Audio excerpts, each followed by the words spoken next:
Today's podcast is being brought to you by Parametric. In a world where investors seek customized solutions, Parametric partners with financial advisors to create portfolios tailored to unique client goals and make passive investing personal. Parametric, custom to the core. More at customtothecore.com. Welcome to the Celebrity Estates Wills of the Rich and Famous podcast. In this podcast, we break down high-profile celebrity estate planning cases for advisors and their clients. Most celebrity estate catastrophes are based on the same issues that everyday people face, just with the volume turned up. Our goal is to identify and extract the individual estate planning issues that lie at the heart of each story.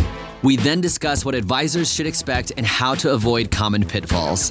Hosted by wealthmanagement.com senior editor David.lenok.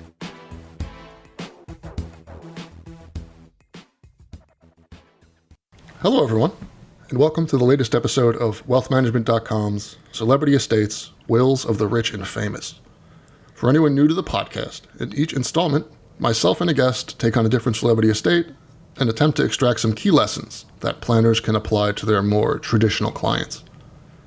The idea being that celebrity estate planning stories, although often ridiculous in their details, generally have at their cores very basic issues that can just as easily apply to non-famous or fabulously wealthy clients.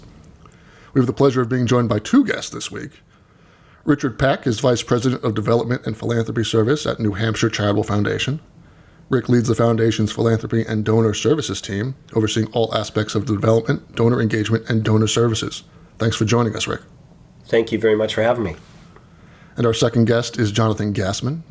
John is the CEO and co-founder of the Gassman Financial Group, a New York City-based public accounting firm, and is co-founder of the G&G Planning Concepts Incorporated, a financial planning firm.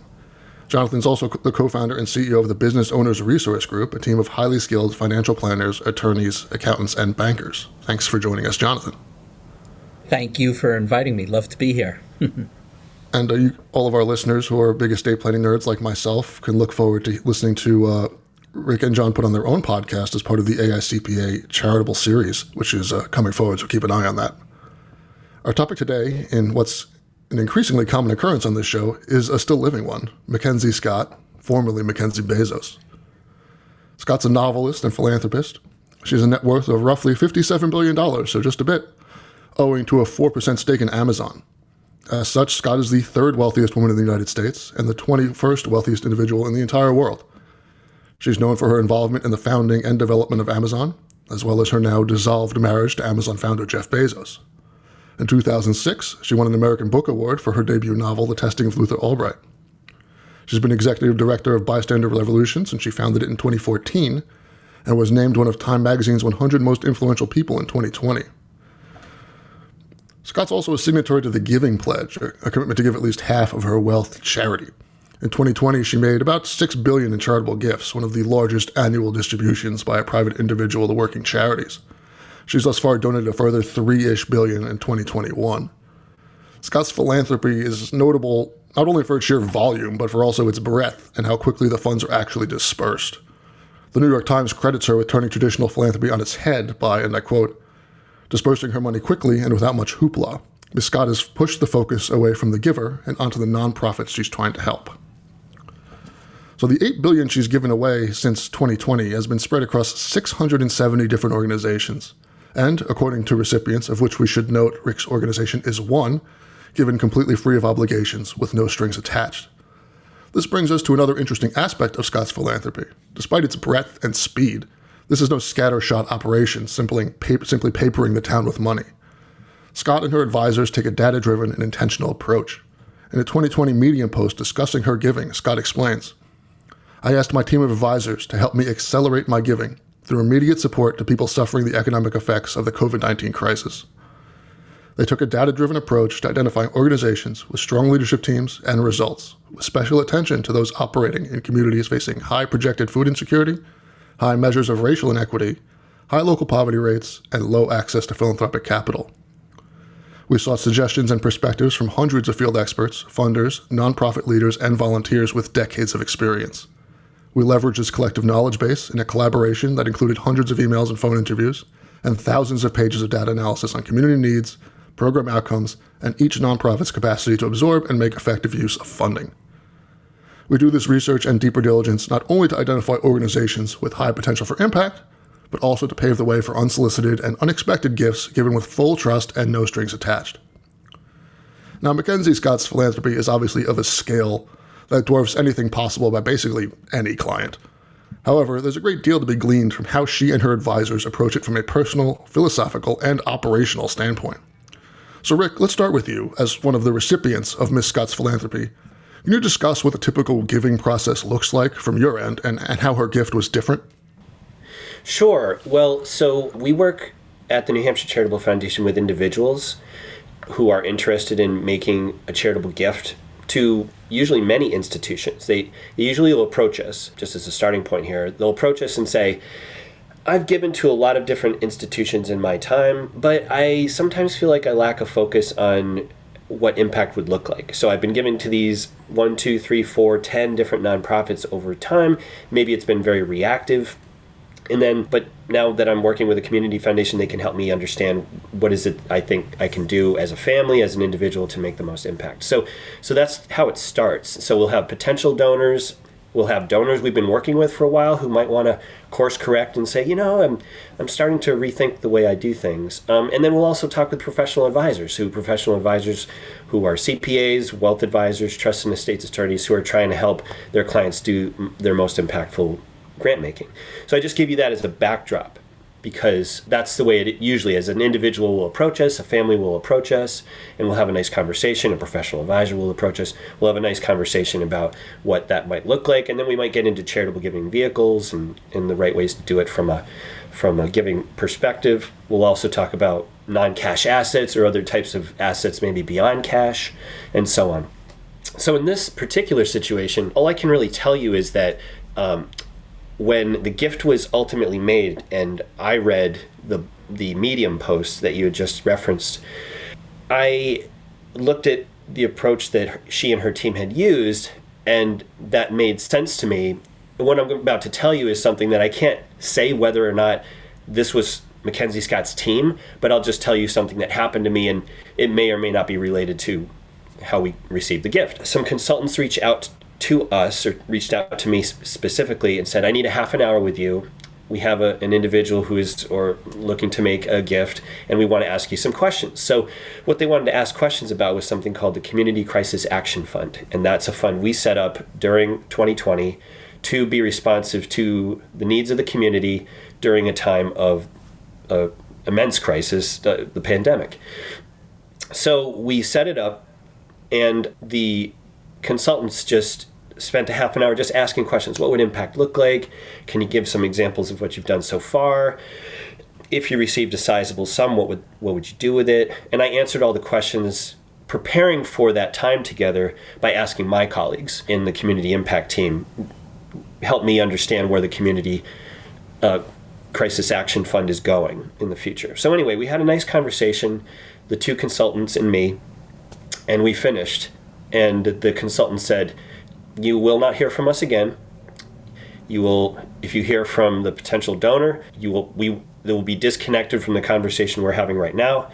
And this may or may not be an anonymous gift. And that's the way it was left. And then about a month or two later, we received word that there was an individual who's going to make a gift. And then that person revealed themselves, and as it turned out, it was MacKenzie Scott making a $6 million gift to our Community Crisis Action Fund, which was about 60% of our total fund because it ended up being $10 million, and she was a big part of that. So that's the whole story. Now, do you normally get, in terms of the gifts you normally get, obviously I'm sure you get many, so this is, I'm asking you to overgeneralize a little bit, but are they normally sort of put to a face? Are they anonymous? Do they come with conditions? I'd say it varies. I would say it's not necessarily anonymous. Sometimes they are, and if it's anonymous, we make sure they are deeply anonymous. This could have been deeply anonymous. It could have been a very quiet gift that only a very few people at the institution would have known about. As it turned out, MacKenzie did not want it to be an anonymous gift, so that's fine. But normally it's really contingent on what the individual wants. There's different ways of being anonymous too. It can be completely anonymous. It can be that the person sets up a fund that has a generic name on it. So it could be the Green Tree Fund, and it could be making gifts into the community to different nonprofits. But the person or the entity receiving the gift would not necessarily know who the individuals are that are making that. They'd know it came from the Green Tree Fund, and that's all they'd know. And then sometimes the individuals are very transparent about the name of the fund, who's making the gift, and they want the receiving institution to know what they're doing, and hopefully they can have a nice dialogue about it, because sometimes those individuals want to continue to make more gifts to that institution. They just want to have a conversation about what impact might look like.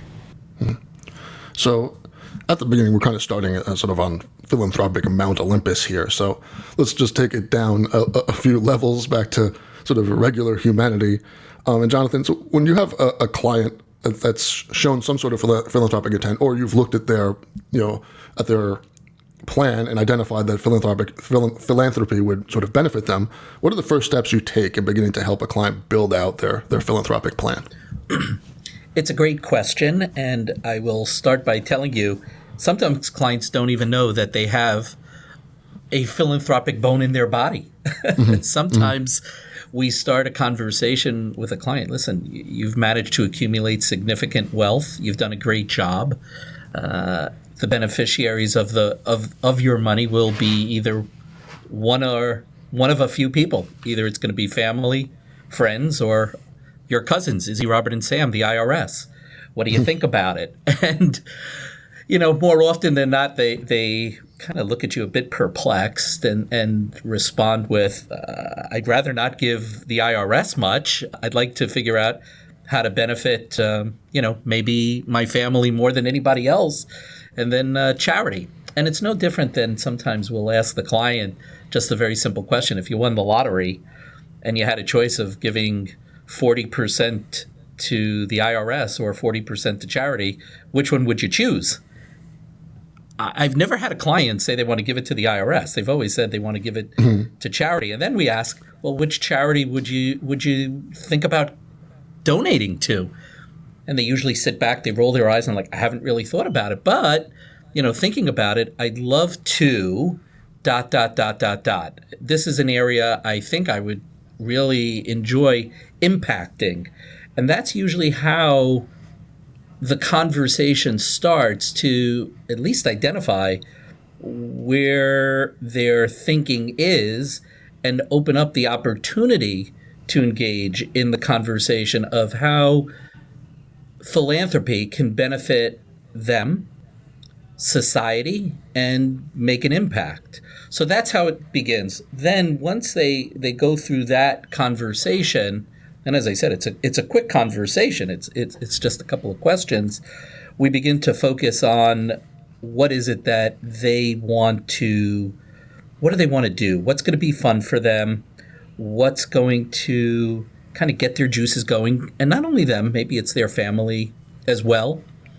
And then we begin to embark upon how do we go about looking at the overall plan that's in place or the current situation and figuring out the best kind of strategies or vehicles to use to help them accomplish those goals. And there have been times, I'll even add, that often than not, we will call in somebody like a Rick Peck, who has the experience and knowledge and wisdom to help facilitate conversations with the individual or their family. But that's how it begins. We start with the questions, try to identify the opportunity and the impact they want to have, and then we dive deeper into the conversation. Yeah, this is really a great thing to sort of to button up here, right? Because it's just important to stress that these sort of conversations that you're talking about in this process that you're going through, in fact, like the exact process, is more the norm than the exception, right? I think a lot of people, hear about philanthropy, and then they have these in their heart, these bleeding hearts, people who have been devoted to a cause for their entire lives, and their entire life dream has been to give away a fortune. And that's just not reality for the vast majority of people. Most people have spent their lives, building their fortune, and they're not thinking about giving it away. And that's why sort of philanthropy dovetails so nicely with estate planning, because a lot of that, I've never thought about what happens next. I've been in this building mode my entire life. Now, this disbursement mode this is the first time this is coming to me. Yeah, there's no doubt. We recently had a client situation selling a building, and they're going to realize a very significant capital gain. And it's not like, as he said to me, it's not like we need the money, JG. I'd love to figure out a way to minimize the income taxes. What do you got up your sleeve? And that led to, there are a lot of different vehicles and tools, and let's talk about ultimately what you really want to see accomplished. And he's one of these individuals. He's very tied to the local community. There are things in his area where he lives that are very meaningful to him. He's passionate about the community. So we started having conversations that led ultimately to, hey, here is an idea. Let me throw this out and see if it sticks, right? Let's test this out. And that led to a conversation about the use of something called a charitable lead trust, which basically says you irrevocably put some money in to a trust, and the charity gets the money up front, and then your beneficiaries end up with the money at the end. And that opened up a whole dialogue about what's the meaning of the money, what he doesn't want to see happen with the money in terms of both the charity and his kids. But ultimately, he pulled the trigger on this because it made sense to him. It resonated to the point of minimize the tax, right? Same time, benefit society, benefit the local community. And he wasn't looking in any way for, to be the marquee name of, hey, we did this, we did that. He's kind of an under-the-radar fellow, but ultimately he wanted his kids to have something as well. Not right now, but in a couple of years. So again, it's a matter of a conversation and then walking through the client. What does he like? What doesn't they like? What do they like? What don't they like? And helping them understand what they can and cannot do. So the charitable lead trust is one very interesting option. What are some of the other options available here for clients? I mean, I think you've done a nice job of painting a picture of sort of an example person who might want to use a charitable lead trust. What else is there in this world to use? Well, again, there are so many. It depends on what the clients are trying to accomplish. We've looked at vehicles for older clients that are looking to generate income right now. Wow, interest rates are pretty low. The markets are not providing stable interest, so a lot of people are not interested in putting their money into bonds. But what people can do is, again, whether they're philanthropic or not, there are vehicles and tools, something called a charitable gift annuity, that could be very beneficial. And again, example, we had a client who is a graduate of a major institution looking to generate more income than he's actually receiving. And we said, maybe the idea is to look at implementing an annuity. And he's like, oh, I heard about annuities. I don't like annuities. I said, no. Hear me out. Let me explain. This would have kind of some interesting aspects to it because the money you put in, you'll get back. Some of it will be tax-free. Some will be taxable. But in the end, some of it will go to the charity of your choice. So kind of what do you think about that? And he's like, well, tell me more. And again, opening that dialogue created a significant opportunity for him to turn some non-income producing assets into an income producing asset, while at the same time getting some tax benefits up front, providing some estate benefits in the end, and making a significant impact because ultimately the money will go to charity. So that's another terrific vehicle that I would look at for people that are needing income. Yeah, and it's really all about opening that dialogue, right? That's how you get to these things. You don't come into the client immediately with like, well, this is what I try to apply to every charitable client. I start this conversation and then we see sort of what will work best for them. Rick, Jonathan used the word accomplish several times in his answer. And then when your first sort of answer, you brought up the term, impact a few times. And I think in this day and age, both in terms of charity and in terms of the sort of the growth of impact investing and then the more financial advisory realm, one of the big challenges that people run into is sort of, how do I show I've received this money. How do I show the accomplishment? How do I demonstrate the impact visually to the person who's giving me the money so that they are then feel that they have done something, and also hopefully they potentially maybe give us more because we're doing a good job?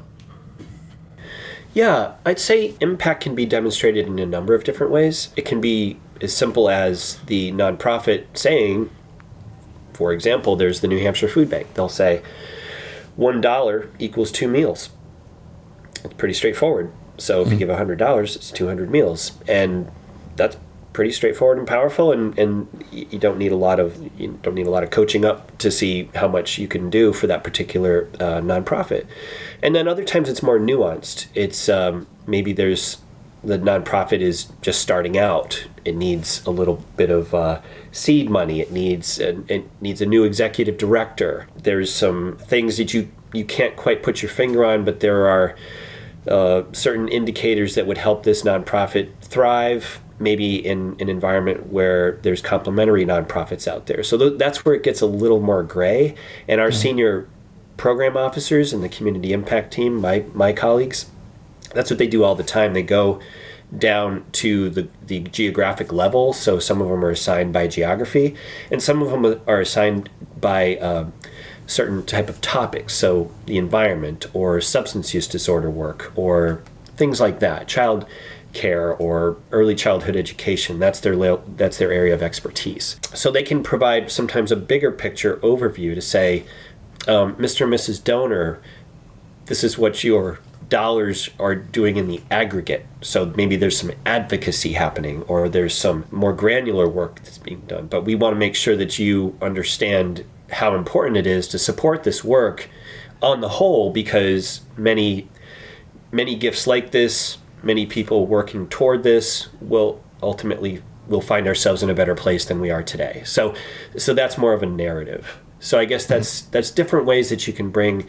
the idea of impact to people. But many times, if it's not the data that's pretty straightforward, it's an expert trying to paint the picture of what success might look like, both short and long term.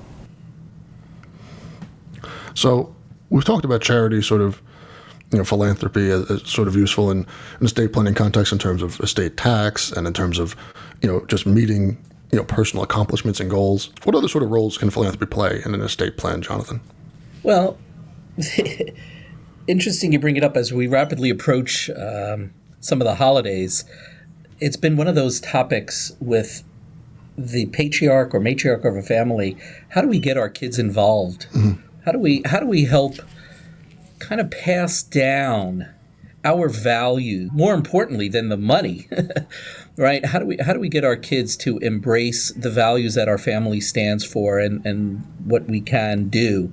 So the conversations and the tools that are available tend to then trickle down, for lack of a better term, to talking with the family about how do we as a family unit, right? Not just me, mom and dad, or grandma and grandpa, but how do we as a family unit look at the money we have, the wealth we have to impact society? And maybe let's get all the kids together, family meeting, and create a family giving plan.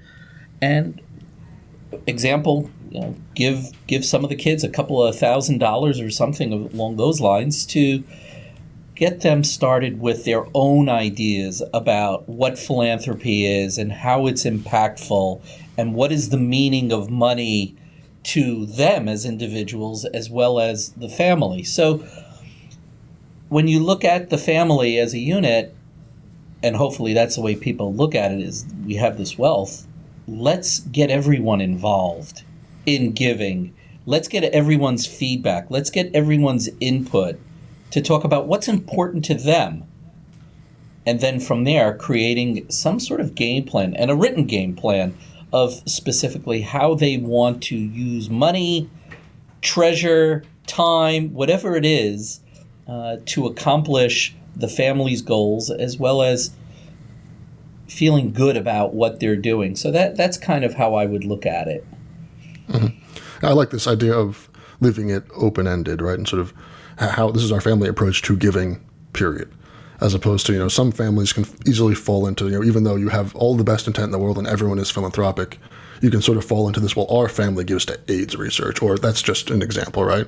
And maybe, even though you've successfully passed on your philanthropic values to the children, well, maybe they care more about leukemia or world hunger or some other equally valid cause.